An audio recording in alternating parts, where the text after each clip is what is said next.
While my wife was drunk, my stepson and I did something that still leaves me questioning everything. Every time I think about that night, I can't decide if it was a mistake or if I should keep it as an exciting memory. Let me take you back to where it all started.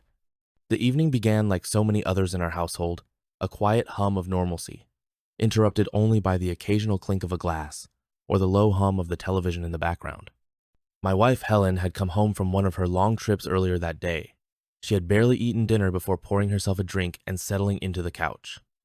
I busied myself in the kitchen, cleaning up the remnants of our meal, my hands scrubbing a plate, while my mind wandered elsewhere. Helen's presence, though familiar, brought little comfort. It wasn't that she was cruel or unkind, she simply wasn't present. Over time, her absence had become a constant, even when she was physically in the room.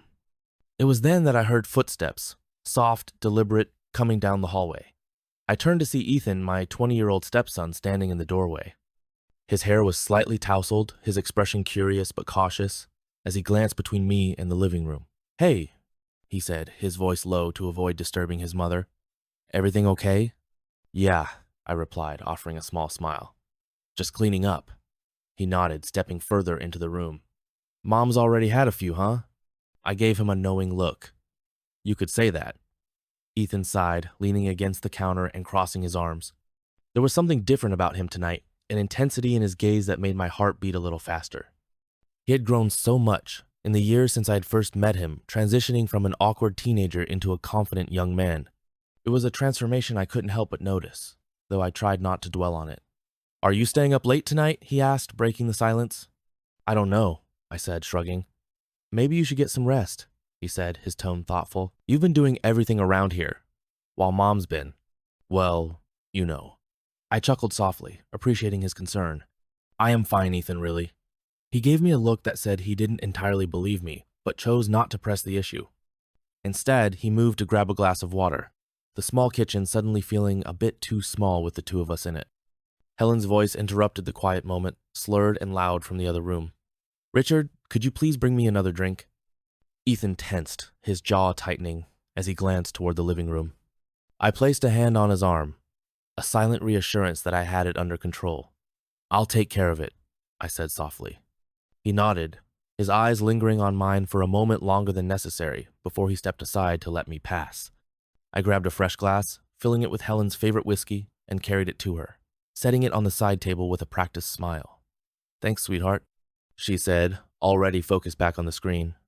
I returned to the kitchen, finding Ethan still there, his posture more relaxed now. "She'll probably fall asleep soon," I said, trying to lighten the mood. "Yeah," Ethan said, smirking. "Let's hope so."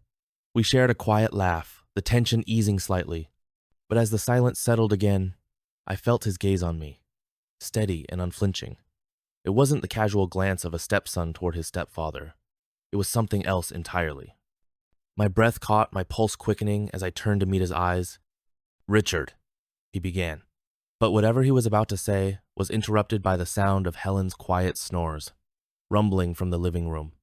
We both froze, listening for a moment to confirm that she was indeed asleep. Ethan exhaled, shaking his head with a small laugh. "That didn't take long." "No, it didn't," I said, my voice quieter now. The room felt different suddenly, the quiet between us thick with unspoken words. I busied myself with rearranging a dish towel, but I could feel Ethan's presence behind me, solid and steady. "You don't have to do everything alone, you know," he said softly. I turned to face him, my brow furrowing slightly. "What do you mean? You take care of her, of the house, of me, but who takes care of you?" The question hung in the air, heavy and poignant. I opened my mouth to respond, but found that I didn't have an answer. No one did, not really. Helen's work took her away so often that I'd grown used to fending for myself, relying on my own strength to get through the lonely nights. "I manage," I said finally, though the words felt hollow. Ethan stepped closer, his expression earnest. "You shouldn't have to. You deserve more than that." I looked up at him, startled by the intensity in his voice. There was something in his eyes, a warmth, a determination, that made my chest tighten. "Ethan," I began, but the words faltered on my lips. Before I could say anything more, he reached out, his hand brushing against mine.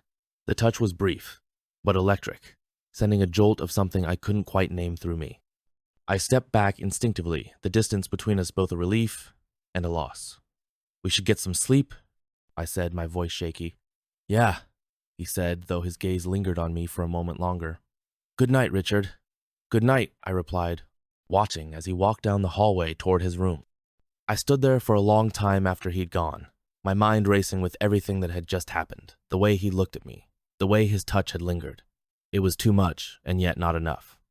I didn't know what to make of it, but one thing was clear. Something had changed between us, and something was about to happen. And I was right about that. Something would happen, even quicker than I thought. It started with that fact that I couldn't sleep that night.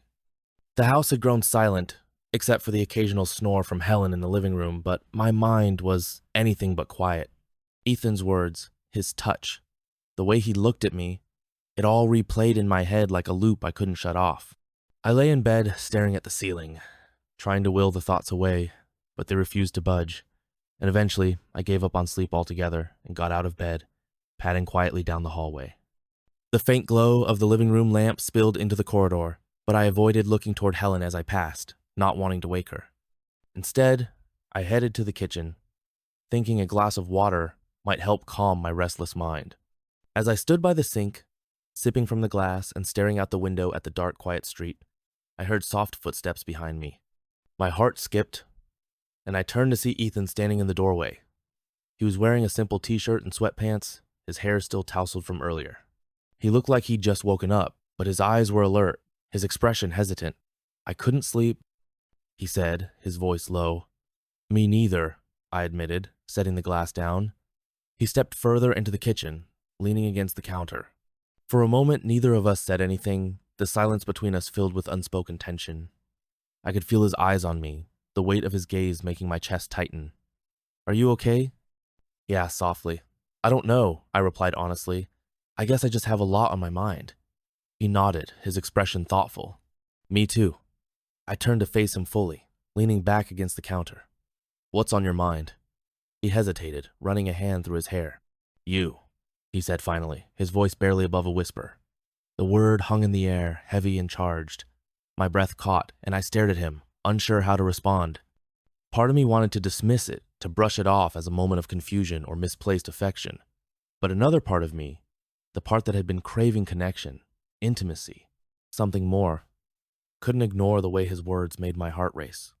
"Ethan," I began, but he stepped closer, his eyes searching mine. "I mean it," he said, his voice steadier now.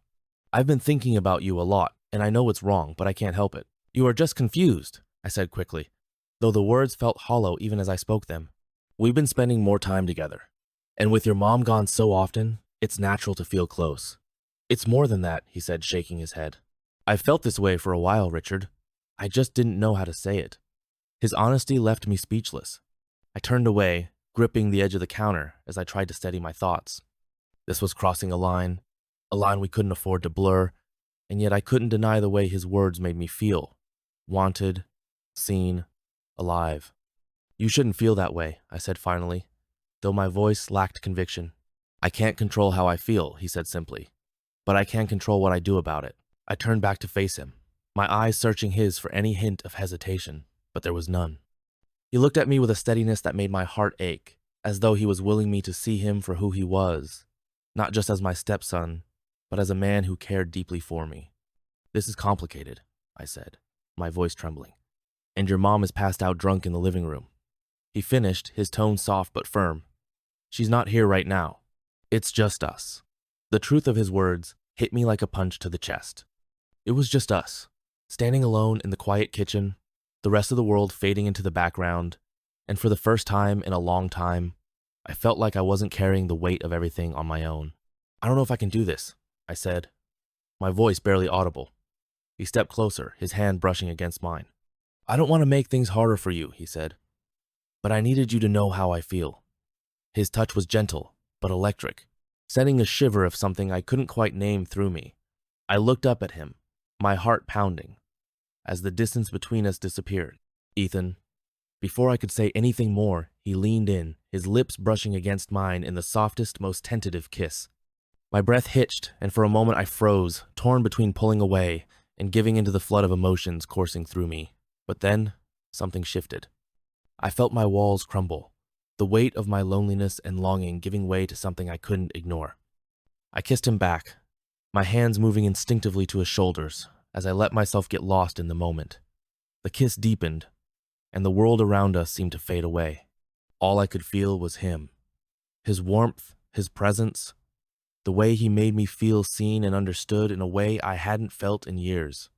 When we finally pulled away, we were both breathless, our foreheads resting against each other as we tried to catch our breath. "This can't happen," I said, though my voice lacked conviction. "I know," he said, his voice steady, "but it already has." I stared at him, my mind a whirlwind of emotions. Part of me wanted to push him away, to pretend this had never happened, but another part of me, the part that was tired of being lonely, of feeling invisible, wanted to hold on to him and never let go. The moment lingered, heavy and breathless. Ethan stood so close that I could feel the warmth radiating from him, his gaze steady on mine. My heart raced, and my mind screamed at me to step away, to regain some sense of normalcy, but my feet refused to move. "Ethan," I began, my voice faltering. "We can't." He reached up, his fingers brushing gently against my cheek. "I know this is complicated," he said softly, "but I've never felt like this before, not with anyone." His words struck a chord deep within me, one that resonated with my own feelings of isolation and longing. The boundaries we were skirting were clear, but for the first time in years, I felt wanted, truly, undeniably wanted. I stepped back slightly, trying to put space between us, but Ethan followed, his movements careful and deliberate. "I don't want to make you uncomfortable," he said. "If you want me to stop, just say the word." The sincerity in his voice made my chest ache. I could see the conflict in his eyes, the way he struggled with his own emotions, and it mirrored my own inner turmoil. "This isn't fair," I said, shaking my head. "To you, to me, to your mom." "I know," he said, his voice barely above a whisper, "but I can't ignore how I feel, and I don't think you can either." The truth of his words hung in the air, undeniable and heavy. I looked at him, searching his face for any sign of doubt, but all I saw was earnestness and a vulnerability that made my heart ache. "This is so wrong," I murmured, more to myself than to him. "And yet," he said, stepping closer, "it feels so right." His hand found mine, his fingers threading through mine in a gesture so simple, yet so intimate, that it sent a shiver down my spine. I knew I should pull away, that every fiber of my being was telling me to walk out of the room and never look back, but instead, I stayed rooted to the spot, caught in the magnetic pull of his presence. "Ethan," I said, my voice trembling, "I am scared." "I am too," he admitted, "but I've never been more sure of anything in my life." His words were a catalyst, breaking through the walls I'd built around myself. Before I could think better of it, I leaned forward, my lips brushing against his in a tentative kiss. It was soft at first, hesitant, as if we were both testing the boundaries of this uncharted territory. But then it deepened, and the world around us seemed to fade into the background. His hands moved to my waist, pulling me closer, as our kiss grew more fervent. I could feel his heartbeat against mine, a steady rhythm that matched the rapid thrum of my own. My hands found their way to his shoulders, clutching at him as if he were the only thing keeping me grounded. The faint creak of the floorboards in the living room jolted me back to reality. I pulled away, breathless and wide-eyed, my chest heaving as I tried to make sense of what had just happened. "We can't do this," I said, my voice shaking. "Mary is just in the other room." Ethan stepped back slightly, his own breathing uneven. "I know," he said, running a hand through his hair. "I am sorry. I didn't mean to push you." "It's not just you," I said quickly, my thoughts a whirlwind. "I am just as much at fault, but it's dangerous." He nodded, his expression conflicted. "I understand." The tension between us was almost unbearable as we stood there in the dimly lit kitchen, the weight of our actions pressing down on us. I wanted to say something, to find the right words to fix everything, but my mind was blank. "You should go to bed," I said finally, my voice barely above a whisper. "We'll talk about this in the morning." Ethan hesitated, his eyes searching mine, as if he wanted to say more, but then he nodded, stepping back and heading toward the hallway. "Good night, Richard," he said softly. "Good night," I replied, watching as he disappeared into his room. I stayed in the kitchen for a long time after he'd gone, my mind racing. What had started as a quiet evening had turned into something I couldn't have anticipated, something that left me questioning everything. The line we'd crossed couldn't be undone, and the weight of it settled heavily on my shoulders. And the craziest part was that this wasn't over. It was going to repeat itself, but then end in a different way. The next morning, the house was quiet when I woke. Helen was still passed out on the couch, and Ethan's door was closed. I made my way to the kitchen, the remnants of last night still swirling in my mind. As I sipped my coffee, I couldn't help but replay the moment over and over, each detail etched into my memory. The sound of footsteps, the way he'd looked at me, the warmth of his touch. The sound of footsteps broke through my thoughts, and I turned to see Ethan entering the kitchen. He looked hesitant, his gaze flickering to mine before dropping to the floor. "Morning," he said, his voice quiet. "Morning," I replied, my heart racing. We stood in silence for a moment, the unspoken tension between us almost palpable. Finally, he looked up, his expression earnest. "About last night." "We shouldn't talk about it," I interrupted quickly, my voice firmer than I felt. "It was a mistake." "It didn't feel like a mistake," he said softly, his eyes holding mine. "Ethan, we can't," I said, my voice trembling. "This isn't right." "Maybe not," he said, stepping closer, "but it doesn't change how I feel." His words made my chest ache, the raw honesty in his voice cutting through my defenses. I wanted to argue, to push him away, but the truth was, I couldn't deny how I felt either, and that was the most terrifying realization of all. Ethan's words hung in the air, heavy and unshakable. I clutched my coffee mug as if it could somehow anchor me to reality, but my mind was spiraling. He stood there, waiting for a response, his eyes steady on mine. I could see the conflict in his gaze, the hope and fear tangled together, but I didn't know what to say. "Ethan," I said finally, my voice trembling, "we need to stop this. We can't let it go any further." His jaw tightened and he nodded, though his expression was far from resigned. "I understand," he said, his tone soft but laced with determination. "But that doesn't mean I can just turn off how I feel." "I know," I replied, my voice barely audible, "but this is dangerous, for both of us." He took a step closer, his movements deliberate and slow. "Then tell me you don't feel the same way," he said, his voice steady. "Look me in the eye and tell me that last night didn't mean anything to you." I froze, my breath catching in my throat. I wanted to deny it, to tell him he was wrong, but the words wouldn't come because deep down, I knew he wasn't. The connection we'd shared, the emotions that had surged between us, it had been real. Denying it would be a lie, and we both knew it.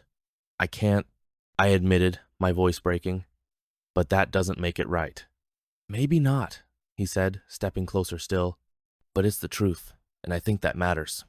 His proximity made my pulse race, and I took a step back, needing to put distance between us. "Your mom is still here," I said, my voice firmer now. "We can't do this, not with her in the house." Ethan sighed, running a hand through his hair.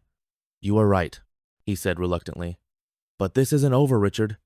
We can't just pretend it didn't happen." I looked away, unable to face the intensity of his gaze any longer. "We'll talk later," I said, my tone dismissive. "But right now, we need to focus on keeping things normal." He nodded, though the tension in his posture made it clear he wasn't happy about it. "Okay," he said quietly, "but I meant what I said. I am not going to ignore this." With that, he turned and left the kitchen, leaving me alone with my racing thoughts. I sank into a chair, my hands trembling as I set the mug down. The weight of everything we'd said and done pressed down on me, suffocating in its intensity. But then, one evening, it seemed to all happen once again. The evening was much like the one before. Helen had poured herself a drink after dinner, and then another and another. By the time the television was on its second rerun of an old sitcom, she was sprawled on the couch snoring softly. Her presence, though technically in the room, was as distant as ever. I moved about the house, tidying up the remnants of dinner and trying to keep my mind occupied. The silence that settled over the house, as Helen drifted into her drunken slumber, was almost deafening, amplifying the thoughts I tried so hard to bear. Ethan emerged from his room not long after, his steps careful and measured as he entered the kitchen. He glanced at the living room, his lips curving into a small, almost exasperated smile. "She's out again, isn't she?" "Like clockwork," I said, my voice carrying more bitterness than I intended. Ethan leaned against the counter, crossing his arms as he watched me. "You shouldn't have to deal with this. It's nothing." "I am used to it," I said, shrugging. But even as I said it, I knew it wasn't entirely true. The weight of loneliness had grown heavier over the years, and the rare moments when it was lifted, like last night, were impossible to ignore. We stood in silence for a moment, the unspoken tension between us, thick and undeniable. I could feel his gaze on me, the intensity of it making my pulse quicken. "Ethan, we shouldn't." I began, but my voice faltered as he stepped closer. "I know," he said softly, his eyes searching mine, "but I can't help how I feel." His honesty left me breathless, and for a moment, I forgot how to respond. The boundaries we'd tried so hard to rebuild seemed fragile, ready to crumble at the slightest touch. And when he reached for me, his fingers brushing against mine, I felt the walls begin to crack. "Ethan," I whispered, but before I could finish, he closed the distance between us, his lips finding mine in a kiss that was both hesitant and filled with longing. I wanted to pull away, to stop this before it went any further, but the pull of his presence was too strong. The warmth of his hands on my back, the way he whispered my name against my lips, it was too much, and I couldn't resist. I let myself get lost in the moment, the world outside fading into a distant memory. We were careful, quiet, as we moved from the kitchen to the privacy of my room. The door clicked softly behind us, and for the first time in years, I felt the weight of loneliness lift, replaced by something that felt almost like freedom. It was crazy. It was amazing. It felt so wrong, but also so right. I had even forgotten how the energy of such a young man felt. I think we did it like 4 or 5, maybe even 6 times. I lost count, obviously. The night was full of whispered words and tented touches, each moment more intense than the last. The connection we tried so hard to deny was undeniable, and for those fleeting hours, nothing else mattered. It was reckless and dangerous, but in the stillness of the room, it felt like the only thing that made sense. As dawn began to break, casting a soft glow through the curtains, we lay side by side, the silence between us filled with unspoken understanding. "We can't keep doing this," I said finally, my voice barely audible. "I know," he replied, though his tone was tinged with reluctance, "but I don't regret it." Neither did I, though I couldn't bring myself to say it out loud. Instead, I rested my head against his shoulder, letting the warmth of his presence soothe the turmoil in my mind. For now, at least, the outside world could wait. Surprisingly enough, the next day passed in a blur of normalcy, though the undercurrent of tension between Ethan and me never truly dissipated. He avoided Helen as much as possible, spending most of the day in his room. I caught glimpses of him now and then, his expression distant and pensive, and each time, my chest tightened with a mix of guilt and longing. But then, the evening came. After Helen had gone to bed early, I found myself wandering the house aimlessly. The silence felt oppressive, and my thoughts were a whirlwind of confusion and regret. I ended up in the living room, sinking onto the couch and staring blankly at the television, though I wasn't really watching. The sound of footsteps drew my attention, and I looked up to see Ethan standing in the doorway. He hesitated for a moment before stepping into the room, his expression cautious but determined. "Can we talk?" he asked. I nodded, gesturing for him to sit. He took a seat on the opposite end of the couch, the space between us feeling both too far and too close at the same time. "What's on your mind?" I asked, though I already knew the answer. He hesitated, his gaze fixed on the floor. I don't want things to be weird between us," he said finally. "But I also don't want to pretend like nothing happened." I sighed, leaning back against the couch. "Ethan, I don't know how to fix this. What we did, what we felt, it's not something we can just sweep under the rug, but we can't keep going down this path either." "I don't want to lose you," he said, his voice soft but earnest. "You are the one person who's always been there for me. You are not going to lose me," I said firmly. "But we need to set boundaries. This can't happen again." He nodded slowly, though his expression was conflicted. "I'll try," he said, "but it's not going to be easy." "I know," I said, my voice barely above a whisper, "but it's the only way." We sat in silence for a long time, the tension between us heavy but not unbearable.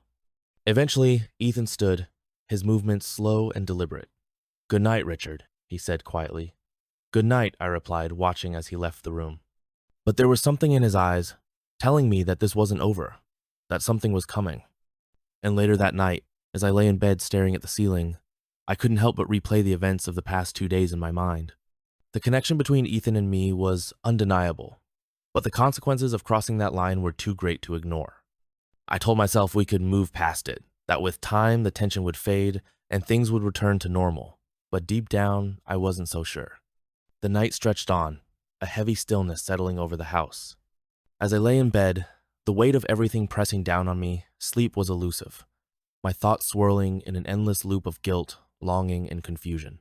I told myself that this would pass, that the feelings Ethan and I had acknowledged would fade in time, but the doubt gnawed at me relentlessly. A faint sound broke through the quiet, pulling me from my thoughts. I sat up, listening intently, and heard it again. Soft, hesitant footsteps in the hallway. My chest tightened as the door creaked open slightly, the dim light from the hallway spilling into the room. "Richard?" Ethan's voice was barely above a whisper. I hesitated for a moment before responding, my voice shaky. "What is it, Ethan?" I couldn't sleep," he said, stepping into the room. He looked nervous, his hands shoved deep into his pockets, his gaze flickering between me and the floor. I sighed, running a hand through my hair. "Ethan, you shouldn't be here." "I know," he said quickly, his voice tinged with urgency. "But I needed to talk to you." I glanced toward the closed door, my heart pounding in my chest. Helen was just down the hall, asleep in the guest room, after another evening of overindulging. The risk of being caught sent a rush of adrenaline through me, but I couldn't bring myself to send Ethan away. "Come in," I said softly, scooting over to make room on the bed. He hesitated for a moment before crossing the room and sitting down beside me. The mattress dipped under his weight, and the sudden closeness made my pulse quicken. He looked at me, his expression filled with a mix of vulnerability and determination. "I can't stop thinking about what happened," he admitted, his voice barely audible, "about how it felt to be with you." "Ethan," I began, but he cut me off. "I know it's wrong," he said quickly. "I know we can't, but I can't help it. You are all I think about." His words hit me like a tidal wave, and I struggled to keep my emotions in check. "We can't do this," I said, my voice trembling. "It's too much." "Then why does it feel so right?" he asked, his gaze piercing. "Why does it feel like everything finally makes sense when I am with you?" I looked away, unable to hold his gaze any longer. "Because we're both lonely," I said finally, "and we're confusing that loneliness for something it's not. Maybe," he said, leaning closer, "or maybe we're just afraid to admit the truth." The room seemed to shrink around us, the air thick with tension. I could feel the heat radiating from him, the magnetic pull that I couldn't seem to resist. He reached out, his fingers brushing against mine, and the contact sent a shiver down my spine. "Ethan, we can't," I said, though my voice lacked conviction. "Just one last time," he said softly, "and then I'll let it go, I promise." I stared at him, my heart pounding in my chest. Every rational part of me screamed to say no, to stop this before it went any further, but the ache in his voice, the desperation in his eyes, mirrored my own, and in that moment, I couldn't bring myself to pull away. "Okay," I whispered, the word from my lips before I could stop it. His eyes widened slightly, as if he hadn't expected me to agree. But then he leaned in, his lips brushing against mine, in a kiss that was both tender and filled with a deep, unspoken longing. I melted into the embrace, my hands tangling in his hair, as the world around us faded away. The kiss deepened, and I felt his arms wrap around me, pulling me closer as if he couldn't bear the distance between us. It was electric, a surge of emotions and sensations that left me breathless. I clung to him, losing myself in the moment, letting go of everything but the connection we shared. But just as quickly as it began, reality came crashing back in. I pulled away, my breathing ragged, and stared at him with wide eyes. "We can't keep doing this," I said, my voice shaking. "I know," he said, his own breathing uneven, "but I don't regret it." I looked away, my thoughts a whirlwind. "We have to stop, for good, this time." He nodded slowly, though his expression was filled with sadness. "I understand." The silence between us was heavy. As he stood, his movements reluctant, he paused at the door, glancing back at me one last time. "Good night, Richard," he said softly. "Good night," I replied, my voice barely audible. The days that followed were tense and filled with unspoken emotions. Ethan and I avoided being alone together, and I threw myself into my routine, trying to forget what had happened. But no matter how hard I tried, the memory lingered, a constant reminder of the line we'd crossed. Helen remained oblivious to everything, her time at home filled with her usual habits of drinking and other silly stuff. The distance between us only grew, and I found myself wondering how we'd ended up here, trapped in a marriage that felt more like an obligation than a partnership. Ethan's behavior shifted as well. He seemed more withdrawn, his usual easygoing demeanor replaced by a quiet seriousness. I wanted to talk to him, to find a way to make things right, but I didn't know where to start. One evening, as I was cleaning up after dinner, Ethan approached me in the kitchen. "I think I need to spend some time at my mom's," he said, his voice steady, but tinged with sadness. I froze, my heart sinking at his words. "Are you sure?" I asked, my voice barely above a whisper. He nodded. "Yeah, I think it's for the best." I wanted to argue, to tell him that he didn't have to go, but I knew he was right. Distance was the only way to move forward, to heal the wounds we'd both inflicted on ourselves and each other. "When are you leaving?" I asked, my chest tightening. "Tomorrow," he said. "I already talked to Mom." I nodded, swallowing the lump in my throat. "I'll miss you." "I'll miss you too," he said softly. As he walked away, I felt a pang of regret and longing, but I knew this was the right choice. We had to let each other go, no matter how much it hurt. And as I stood there in the quiet kitchen, I whispered a silent goodbye, hoping that one day we could both find the peace we were searching for. The weeks after all this happened were a real blur of emotions. Ethan and I avoided each other as much as possible, though the tension in the house was palpable. Helen, oblivious as ever, went about her usual routine, working, drinking, and filling the air with her gruff presence. If she noticed anything unusual between us, she didn't say a word. I spent most of my time in the kitchen, or attending to chores, trying to keep my mind occupied. But no matter how much I busied myself, the memories of that night lingered, replaying in my head like a vivid dream. The way Ethan had looked at me, the quiet vulnerability in his voice, the undeniable connection we had shared. It all felt so raw, so real. One afternoon, as I was folding laundry, Ethan appeared in the doorway. His expression was hesitant, his hands shoved into his pockets. "We need to talk," he said softly. I nodded, setting the laundry aside. "I know." We sat across from each other at the dining table, the silence stretching between us like a chasm. I could see the conflict in his eyes, the way he struggled to find the right words. "I've been thinking about what happened," he began. "About us. Ethan, we can't—" I started, but he shook his head, cutting me off. "I know," he said quickly. "I know it can't happen again, but I don't regret it." His honesty left me breathless, and I stared at him, unsure of how to respond. "Ethan," I said finally, my voice trembling, "what we did was a mistake. It was reckless, and it's not something we can build a future on." He looked away, his jaw tightening. "I get it," he said quietly, "but that doesn't mean I can just pretend it didn't happen." "We have to," I said firmly. "For your sake, for mine, and for Helen's. What we did, it's not who we are." He nodded slowly, though his expression remained conflicted. "I just don't know how to move on from this," he admitted. "I don't know how to look at you and not feel." "You will," I said, my voice softening. "It'll take time, but you will. And so will I." The silence between us was heavy, but there was a mutual understanding in it, a recognition that this was the only way forward. Eventually, Ethan stood, his movements slow and deliberate. "I think I need some space," he said. "Maybe it's time I stayed with Mom for a while." His words hit me like a punch to the chest, but I nodded, knowing he was right. "If that's what you need," I said, my voice steady, despite the ache in my heart. "I'll call Mom tonight," he said. "Let her know I'll be leaving in the morning." The next day, Ethan packed his bags, his presence in the house replaced by an emptiness that felt almost unbearable. Helen barely seemed to notice, dismissing it with a gruff, "Kids need their space," before returning to her drink. As I watched Ethan's car pull out of the driveway, I felt a mix of relief and sadness. We had done the right thing, putting distance between us, allowing time to heal the wounds we had inflicted on ourselves and each other. But the pain of letting go was sharper than I had expected, a reminder of just how deeply we had crossed a line. In the weeks that followed, I focused on rebuilding my life, trying to mend the cracks in my marriage, and find a sense of normalcy again. Ethan and I exchanged polite texts. Now and then, updates about school, work, and life in general, but the intimacy we had shared was gone, replaced by a respectful distance. I told myself it was for the best, that this was the only way forward, and slowly, the weight of that night began to lift.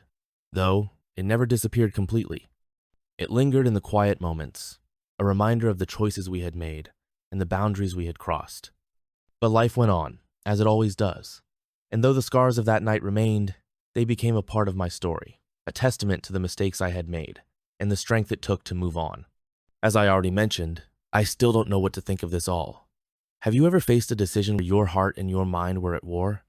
Let me know your thoughts. Your perspective might help me find clarity. Thank you.